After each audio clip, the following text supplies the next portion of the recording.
আসসালামুআলাইকুম guys, আপোনালোকৰ কি খবৰ? মোৰ একেবাৰে বহিৰাটো আজি হ'ল 8 নম্বৰ ৰজা। তো কেনেকৈ গেল গাইজ গমে নাপালোঁ, মানে 8 নম্বৰ ৰজাত পলাই কেনেকৈ গেল মানে ভাবিবই পৰা নাই। তো এতিয়া মই লৈছোঁ ইফালে বুট চুট গুনি আছোঁ। তো গাঁও চাত দিলোঁ একেলগে, এতিয়া বাজে মানে 4:30 বাজিল। তো এতিয়া মানে বলক বুটখিনি গুনি লওঁ। মই বহি গ'লোঁ তচবি গুণবা, আৰু তচবি গুণা বুট গুণা একেই দিচোন, এটাই অলিয়া হয়। তো এতিয়া মই গুনি আছোঁ তচবি, এতিয়া বলক মানে গুনি থাকোঁ।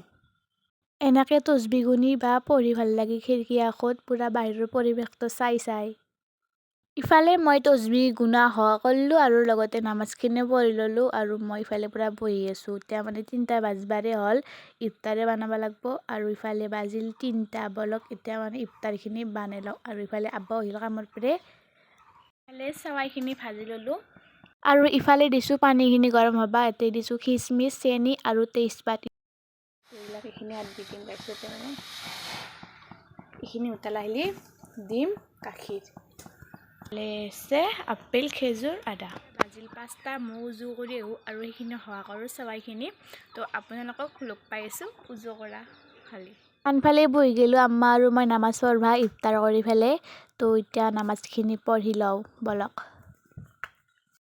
মোৰ ইফালে নামাজ পঢ়া হ'ল, নামাজ পঢ়ি কেনে অলপমান জিৰালোঁ, জিৰাই কেনে আৰু পঢ়বা বহি গ'লোঁ।